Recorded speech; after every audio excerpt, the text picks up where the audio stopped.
विषय हिंदी, कक्षा 8वी, पद्यपाठ 9वा, अनमोल वाणी।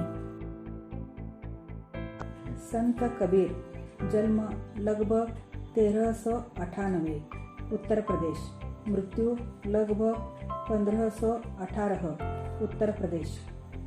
अब परिचय देखो।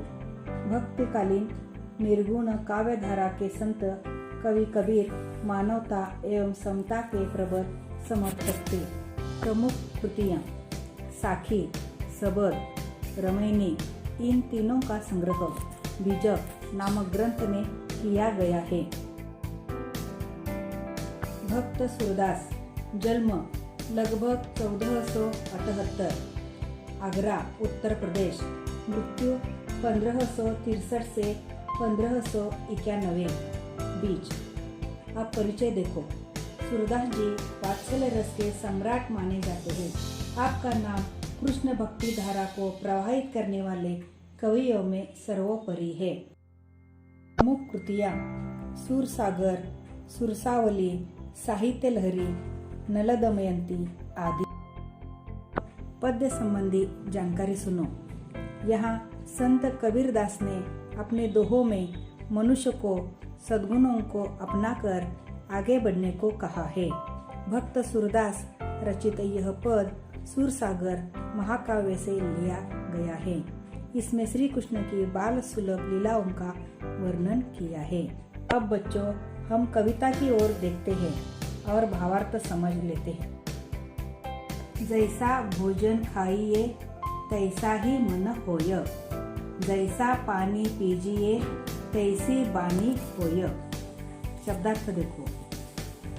तैसा मतलब वैसा, बानी मतलब वाणी, बोल। भावार्थ सुनिए। कबीर कहते हैं कि हम जैसा भोजन करेंगे वैसा ही हमारा मन होगा और जैसा पानी पिएंगे उसी प्रकार हमारी वाणी होगी।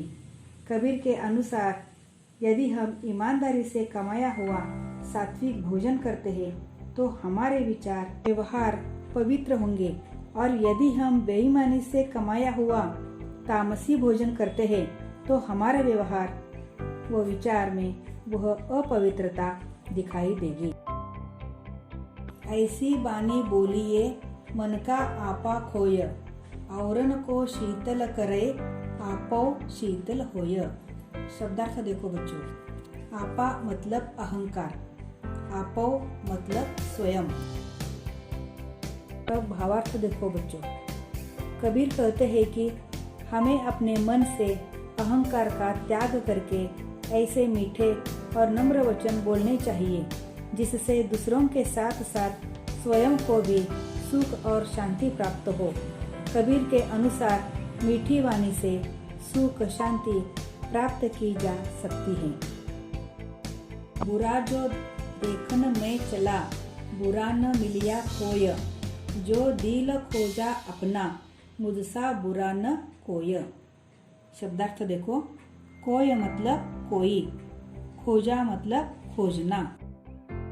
अब बच्चों, भावार्थ सुनिए। कबीर कहते हैं कि जब वे बुरे लोगों की तलाश में निकले तो उन्हें कोई बुरा व्यक्ति नहीं मिला। इस पर जब उन्होंने स्वयं के भीतर देखा अर्थात आत्मचिंतन किया तो पाया कि इस संसार में उनसे बुरा कोई और नहीं है। कबीर के अनुसार दूसरों में बुराई खोजना सबसे बड़ी बुराई है। मैया कब ही बढ़ेगी चोटी, कितनी बार मोही दूध पियत बही, यह अजहू है छोटी। शब्दार्थ देखो। कब ही मतलब कब, चोटी मतलब चूटिया देनी, अजहू अब तक। भावार्थ देखो। बालक श्री कृष्ण अपनी माता यशोदा से कहते हैं कि मैया मेरी चोटी कब बढ़ेगी, कितना समय हो गया मुझे दूध पीते हुए, फिर भी यह चोटी छोटी ही है।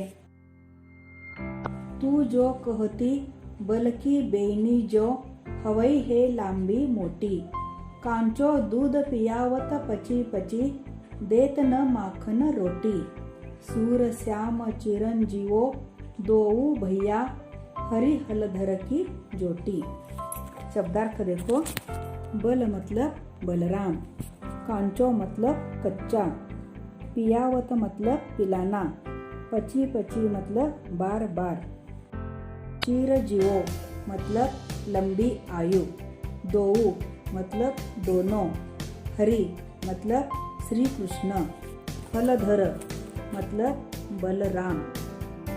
भावार्थ, तू तो कहती थी कि दूध पीने से यह चोटी दाऊ भैया यानी बलराम की चोटी के समान मोटी और लंबी हो जाएगी, और कंघी करते, गूंदते और स्नान करते समय यह नागिन की तरह भूमि तक लौटने अर्थात अटकने लगेगी। श्री कृष्ण थोड़ा रुक कर कहते हैं कि ऐसी चोटी का मोह दिखाकर तू मुझे बार बार कच्चा दूध पिलाती है और माखन रोटी नहीं देती है। सूरदास जी बालक श्री कृष्ण की लीलाएं देख मोहित होकर कहते हैं कि दोनों भाई चिरंजीवी हो और कृष्ण बलराम की जोड़ी सदैव बनी रहे। धन्यवाद।